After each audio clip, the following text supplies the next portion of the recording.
Hello everyone, welcome back to exams oriented girl. इस video में मैं आपको इनकम टैक्स डिपार्टमेंट से जो 20,000 से भी ज़्यादा वैकेंसीज़ निकली हुई है फॉर वेरियस पोस्ट, उनके बारे में बताने वाली हूँ। तो हर एक चीज़ डिटेल में मैं आपके साथ डिस्कस करूँगी। लाइक आपका एजुकेशन क्वालिफ़िकेशन क्या रहेगी, सैलरी कितनी होगी और एग्ज़ाम पैटर्न क्या होने वाला है। तो वो हर एक चीज़ मैं आपको डिटेल में बताऊँगी। तो बहुत अच्छा मौका है जिन लोगों को गवर्नमेंट जॉब चाहिए, उन सभी लोगों के लिए। तो उसके लिए आपको ये वीडियो एंड तक देखना पड़ेगा।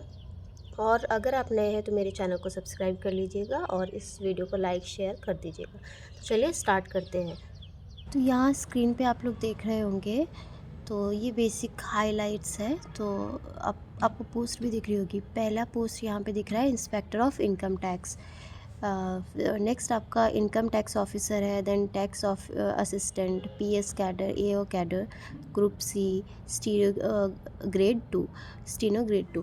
तो ये सारी पोस्ट है। और भी आगे पोस्ट है, 2-3 और पोस्ट है, तो वो मैं अभी आपको आगे बताऊंगी। तो बहुत सारे ये पोस्ट है और इन सभी के लिए अलग अलग क्वालिफ़िकेशंस भी है और अलग अलग सैलरी पैकेज भी है। तो उस हिसाब से है, ठीक है। तो ये नेक्स्ट आप देख सकते हैं, ये नोटिस सर्वर है जिसको एलडीसी भी बोलते हैं, और एग्जीक्यूटिव असिस्टेंट्स है, ड्राइवर है, मल्टी टास्किंग स्टाफ, तो एमटीएस के लिए भी है। तो बहुत सारी पोस्ट है। फिर नीचे हम यहाँ पे देख सकते हैं आप 20,750 20,750 पोस्ट टोटल निकली हुई है। इन सभी पोस्ट के लिए आप ऑनलाइन अप्लाई कर सकते हैं। इनकी ऑफिशियल वेबसाइट आपको यहाँ पे दिख रही होगी। तो इस वेबसाइट पे आपने जाना है और जा कर के इस पे आप अप्लाई कर सकते हैं, ठीक है। तो आप इसका स्क्रीनशॉट भी लेकर रख लीजिए। नेक्स्ट मैं आपको बता देती हूँ, अगर आपको कोई डाउट आता है तो आप मुझसे कमेंट सेक्शन में पूछ सकते हैं। नेक्स्ट है यहाँ पे एज लिमिट क्राइटेरिया। तो मिनिमम आपकी 18 एज होनी चाहिए और मैक्सिमम आपकी 45 एज होनी चाहिए, ठीक है। तो ये सारे जो एज क्राइटेरिया है ना, तो ये पोस्ट वाइज भी वेरी करते हैं, ठीक है। तो यहाँ पे 18 to 30 ईयर्स आपका इनकम टैक्स इंस्पेक्टर के लिए है और टैक्स असिस्टेंट के लिए 18 to 27 ईयर्स है, ठीक है। दोनों के लिए अलग अलग एज लिमिट है। तो आपको एज रिलैक्सेशन भी मिलेगा अकॉर्डिंग टू योर कैटेगरी। आप जिस भी कैटेगरी को बिलोंग करते हैं, आप एक बार चेक कर लेना, उसके अकॉर्डिंग आपको पता लगेगा।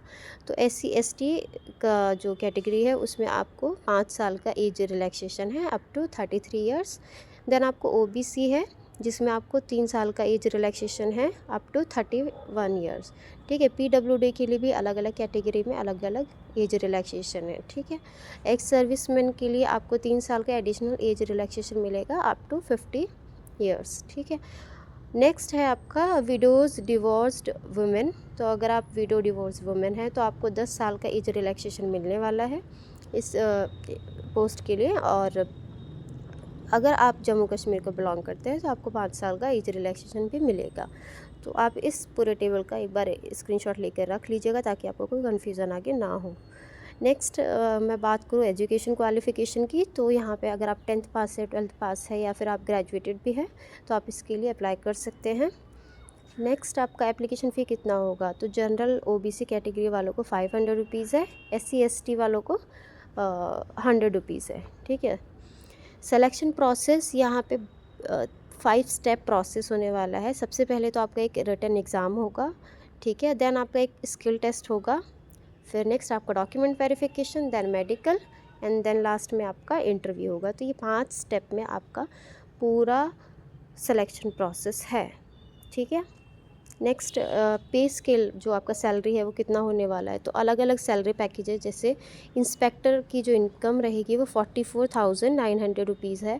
टैक्स असिस्टेंट के लिए 25,500 rupees per month and multitasking staff के लिए 19,000। देन स्टेनोग्राफर ग्रेड 2 वैकेंसी जो है उनके लिए आपके 20,200 रुपीज़ है। तो ये अलग अलग सैलरी है और यही है। तो बाद में इसमें प्रमोशन भी होता है, उसके अकॉर्डिंग इनकी जो सैलरी है वो इंक्रीज़ और डिक्रीज़ होती रहती है। तो यही है। बाद में अगर आपको कोई भी डाउट आता है तो आप पूछ सकते हैं। नेक्स्ट एग्ज़ाम पैटर्न इस तरीके से होने वाला है। इसका भी मैं आपको सजेस्ट करूँगी कि आप एक बार स्क्रीनशॉट लेकर रख लीजिएगा।